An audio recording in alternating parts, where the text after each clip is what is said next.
زه غواړم چې یو وارې بیا تاسو سره د کندهار چې کوم جنرال عبدالرازق اچکزی صاحب د هغوی باره کې او د افغان ګورنمنټ چې کوم طریقې کار دی دې باره کې د سره خبره وکړم.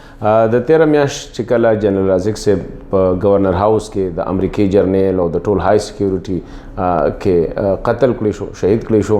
نو هغه د کندهار پولیس چیف یعنی آی جی پی چوته وي انسپکټر جنرال اف پولیس هغه دغه د جرنیل دغه عہده وه. زری دا وی چې هغه چوټ انپړو خو د خپل شیر کانفیډنس او تکړه ډیر تیز و هغې بنیاد باندې هغه سو د هغه ژوند څه داسې و. او بیا انټرسټینګ خبره دا وشوه چې څنګه هغوی شهید شو، نو د هغوی رور لاړ او د هغوی دفتر کې کېناست او وی چې اوس په دې نه پس به زه جرنیل یم او د هغوی شاته بیا څوک څه وشو. په دې به خبره کوم جنرال رازق څوک و. یو چې کوم کنفرم ریپورټس هغې دا وایي چې یاره انیشلی جنرال رازق چې کوم دا په یو بارډر باندې د الکانی، تاسو تورخم بارډر هم لیدلی، تاسو په چمن بارډر هم لیدلی چې هلته کې الکانی د لاس ګاډۍ ورسره او په دې کې یا د خلکو سامان اوړي او هغه ځای کې چې کوم دی ورسره ګزاره کوي. خو جنرال رازق چې کوم د انیشلی د سره به دغه لاس ګاډۍ و او د به د پاکستان نه د اوړو بوجۍ چې کوم دی هغه به افغانستان ته که لیګل وي یا الیګل وي هغه به آی غاړې ته خلکو لاوړلو یا به د خلکو سامانونه به پورستل. کله چې شیرزی صاحب گورنر شو د افغانستان د کندهار، نو هغوی ګل آغا شیرزی صاحب نو هغوی هغه ټایم کې د بارډر پولیس افغانستان بارډر پولیس کوم دی جوړ کړو چیرې د طالبانو باندې یا په بارډر باندې چک وساتي. نو په هغې کې رازق خان چې کوم دی دی پکې ایز سپایي برتی شو. خو ډېر زر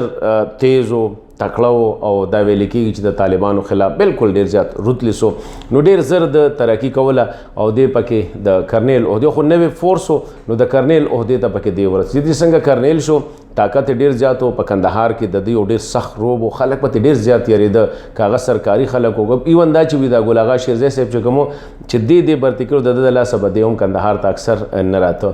نو په تیزی سره چې کوم دی کرنیل شو، نو ځانې جرنیل جوړ کړو، په خپله باندې لیفټننټ جنرال عہده واغستل او ځانې په خپله سیلف ډکلیر جرنیل شو. کله چې شهید شو د شهادت نه پس اوس ګوره افغانستان چې دا تقریبا دا د 18 کاله 15 کاله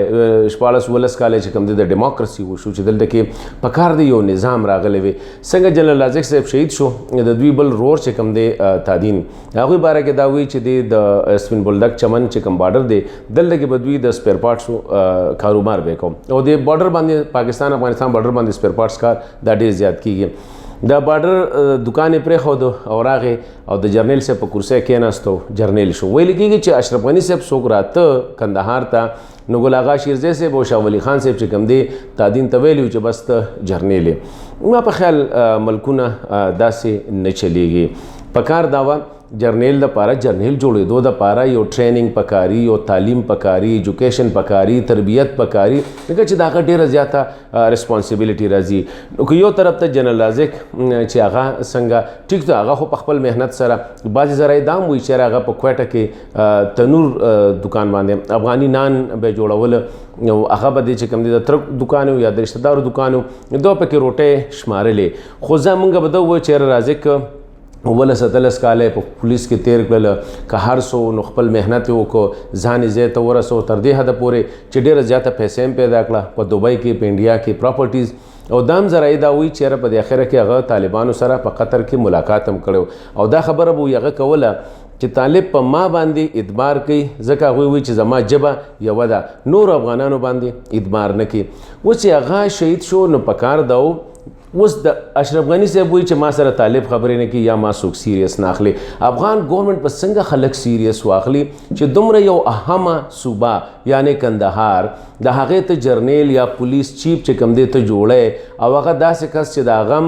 هیریډیټري ده یعنی رور یې مړ شو او دا کس د دکان نه راپاس او راځه ته جرنیل شولې. نو ما په خیال افغانان رونه ما ته پته ده چې هغوی اکثر خفه کېږي بیا کنځلو حده پورې کېږي. دا د کنځلو خبره نه ده. افغانستان زمونږ خپل وطن دی، زمونږ خپل کور دی، خاص کر زمونږ دپاره خو ډېر زیات موړه ته نږدې دی. خو چې داسې قسمه واقعات کېږي چې 19 کاله پس هم تاسو د دې جوګه نه شوئ چې د یو اهمې صوبې تاسو پولیس چیف جوړوئ، تاسو جرنل جوړوي داغه دپاره د تعلیم ضرورت نه داغه دپاره د تربیت ضرورت نه داغه دپاره د ټریننګ ضرورت نه نو تاسو به خلک څنګه سیریس او دا ملک په څنګه جوړیږي او ما په خیال اشرف غنی صاحب نه داسې قسمه توقع کول چې کوم دي دا بالکل چا به توقع نه کوله خو چې دا کار وکړو د دې مطلب دا دی چې افغانستان د بده قسمت اوسه پورې لا بننه ریاست دی نو زه تاسو ته وایم افغاني رونو ته خاص کر ایجوکیټډ افغاني رونه چې هغوی په فیسبوک باندې یا په یوټیوب باندې کنځلې ډېرې کوي چې لږ سوچ هم کوئ که نه لږ سوچ فکر پکار دی چې آیا دنیا چرته روانه ده او اکثر چې دا کم خلک کنځل کوي زه دا ګورم چې دا د افغانستان نه بهر دي هغوی خو بیا خو له ډېر پکار چې تاسو په کوم ملکونو کې اوسئ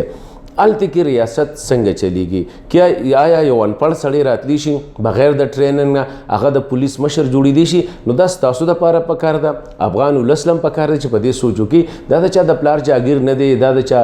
وراثت نه دی یو کس په قابلي ټریننګ به کړي هغه به راځي او دې څوکۍ باندې به کېږي دا نه چې د چا نه څوک یېرېږي نو ما دا وایي چې یاره لکه داسې قسمه واقعات کېږي نو بیا د طالب نه هم ګیله مه کوئ چې تاسو سره خبرې نه کوي بیا د امریکې نه یا د دنیا د نورو خلکو نه چې تاسو سیریس ناخلی